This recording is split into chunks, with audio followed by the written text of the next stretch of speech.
സ്നേഹമുള്ളവരെ, നമ്മൾ സഭാവിശ്വാസികൾ ഇന്ന് മൗണ്ട് സെൻറ് തോമസിൻ്റെ മുൻപിൽ വഞ്ചനാദിനമായിട്ട് ആചരിച്ചപ്പോൾ, അതേ സമയത്ത് തന്നെ മൗണ്ട് സെൻറ് തോമസിൻ്റെ അകത്ത് തൽപിതാവുള്ള ഉൾപ്പെടെയുള്ള പിതാക്കന്മാരും വഞ്ചനബന്ധമായിട്ട് തന്നെയാണ് ആചരിച്ചത് നമുക്ക് പറയാൻ പറ്റും. കാരണം ഇന്ന് 125ഓളം പോലീസുകാരെ മഫ്തിയിലും അല്ലാതെയായിട്ട് അകത്ത് വിന്യസിച്ചുകൊണ്ടാണ് ഇവർ പരിപാടികൾ നടത്തിയത്.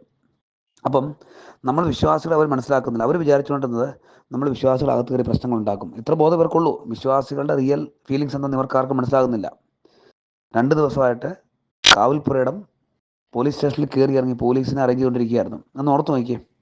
നമുക്ക് ഇതിന് ഘടകവിരുദ്ധമായിട്ടുള്ള സംഭവം, കുന്നപ്പള്ളിശ്ശേരിൽ നമ്മുടെ ഒരു സിസ്റ്ററിൻ്റെ ജൂബിലിക്ക് വേണ്ടി അവരെ പോലീസ് പ്രൊട്ടക്ഷൻ ഏറ്റെടുത്ത് കഴിഞ്ഞപ്പോൾ പാമ്പ്ലാനി പിതാവ് പറഞ്ഞത് പോലീസിനെ പറ്റിയാണ് കുർബാന ചെല്ലാൻ പാടില്ലെന്നാണ്. ഇതേ പാമ്പ്ലാനി പിതാവ് ഉൾപ്പെടെയുള്ള ആൾക്കാരുടെ നേതൃത്വത്തിൽ ഒന്ന് ഓർത്ത് നോക്കിയേ, നമ്മുടെ സഭയുടെ ആസ്ഥാനത്ത് 125 പോലീസുകാരെ അകത്ത് വിന്യസിച്ചുകൊണ്ടാണ്, അതായത് സെൻറ് തോമസ് മൗണ്ടിൻ്റെ അകത്ത് ഹാളുകളിലും ഗസ്റ്റ് റൂമിലും ഒക്കെ വിന്യസിച്ചുകൊണ്ടാണ് ഇന്ന് ഒരു കുർബാന നടത്തിയത്. അപ്പോൾ ഇതെന്തൊരു നീതിയാണ്?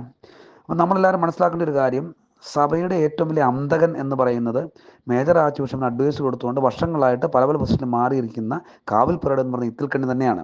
നമ്മളെല്ലാവരും മനസ്സിലാക്കണം. സഭയുടെ പിതാക്കന്മാരൊന്നും ഇത് മനസ്സിലാക്കുന്നില്ല. ഈ ഇത്തിൽക്കണ്ണി മൗണ്ട് സെൻറ് തോമസിൽ നിന്ന് പോയില്ല എങ്കിൽ നമുക്ക് ഏറ്റവും വലിയ ദുരിതമായിരിക്കും ഉണ്ടാകാൻ പോകുന്നത്. അതുകൊണ്ട് എല്ലാവരും ഇത് മനസ്സിലാക്കണം.